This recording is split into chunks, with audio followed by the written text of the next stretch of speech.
Shalom, I'm Rabbi Eric, and today I'm going to be reading from Genesis chapter 25 and 26.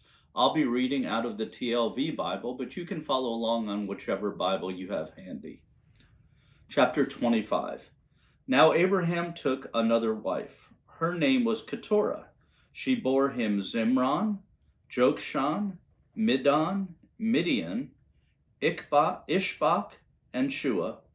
Jokshan fathered Sheba and Dedan. Dedan's sons were Ashurim, Letushim, and Leumim. Midian's sons were Ephah, Epher, Hanoch, Abida, and Eldah. All of these were Keturah's sons. Now Abraham gave everything that he had to Isaac, but to the sons of Abraham's concubines Abraham had given gifts and sent them away from his son Isaac while he was still living, eastward to the land of the east. Now these are the days of the years of Abraham's life, that he lived 175 years. So Abraham breathed his last and died at a good old age, old and satisfied. Then he was gathered to his peoples. Then Isaac and Ishmael his sons buried him in the cave of Machpelah, in the field of Ephron son of Zohar the Hittite next to Mamre. The field that Abraham bought from the sons of Heth. There Abraham is buried along with Sarah his wife. After Abraham's death, God blessed Isaac his son, and Isaac lived near Beer Lahai Roi. Now these are the genealogies of Ishmael, Abraham's son, whom Hagar, Sarah's Egyptian slave girl, bore to Abraham. These are the names of the sons of Ishmael by their names according to their descendants.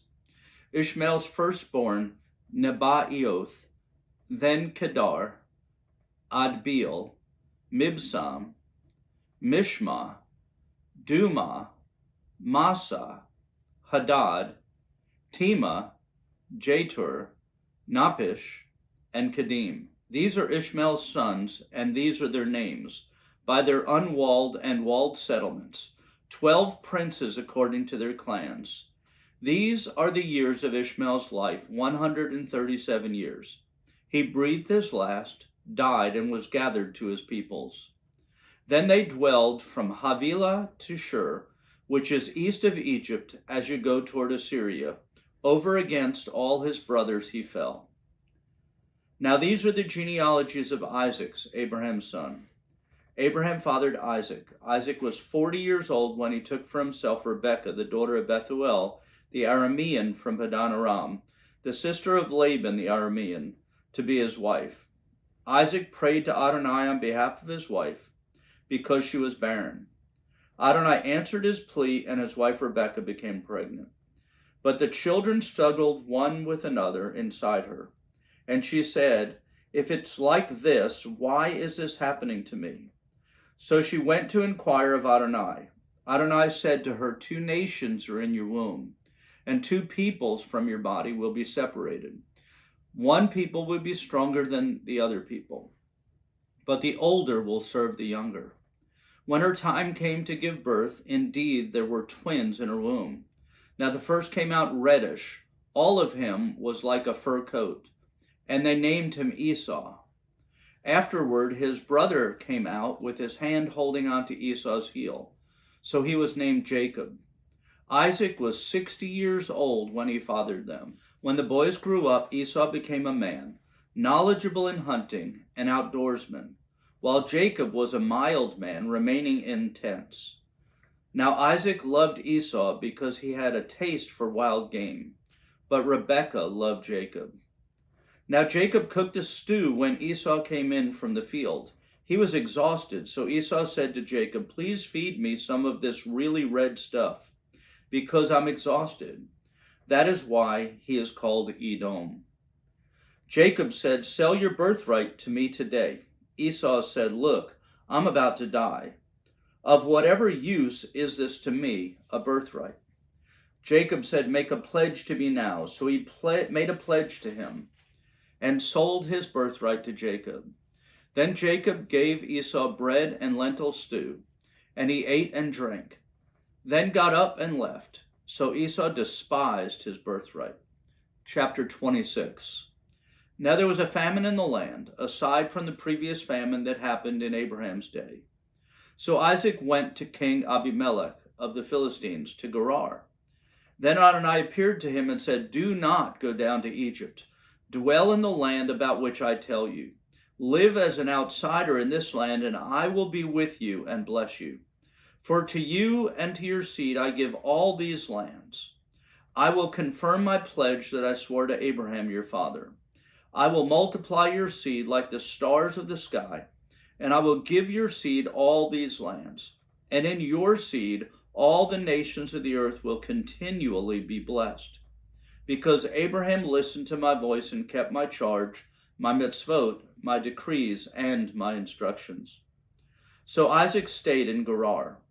Now the men of the place asked about his wife, so he said, "She is my sister," because he was afraid to say my wife, or else the men of that place would kill me on account of Rebekah, because she's good looking.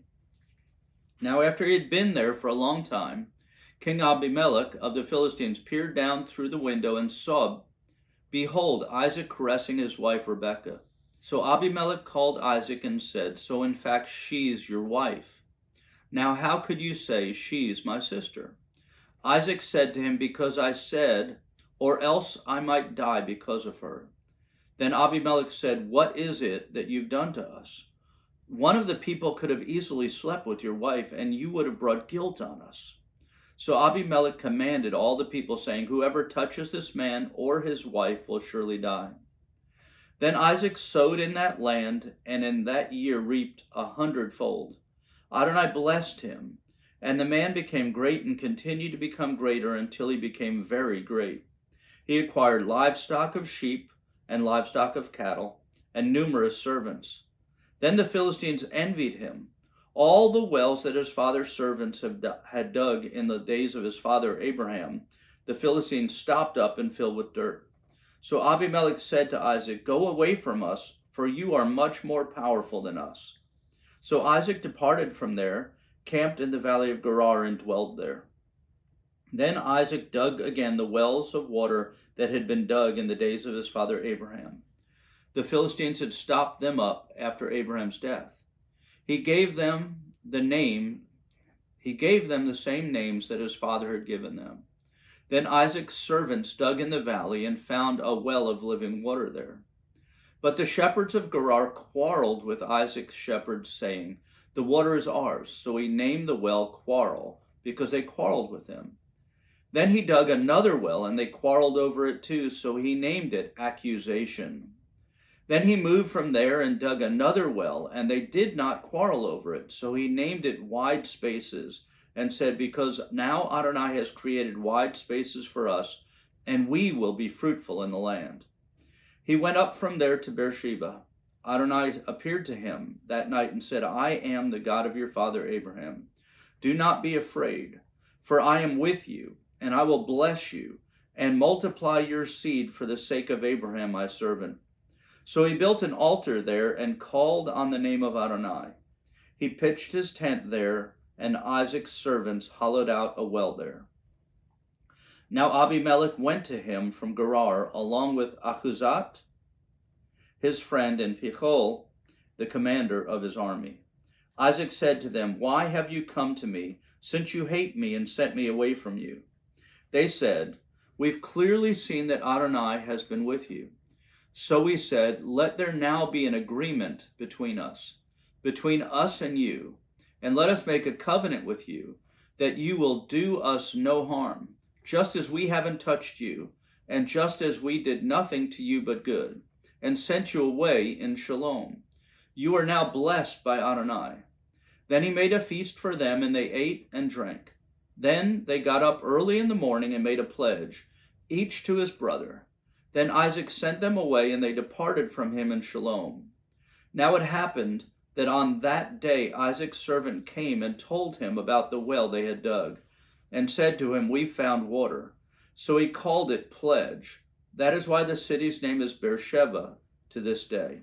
When Esau was 40 years old, he took his wife Judith, the daughter of Beri the Hittite, and Basmath, the daughter of Elon the Hittite. But they caused a bitterness of spirit for Isaac and Rebekah.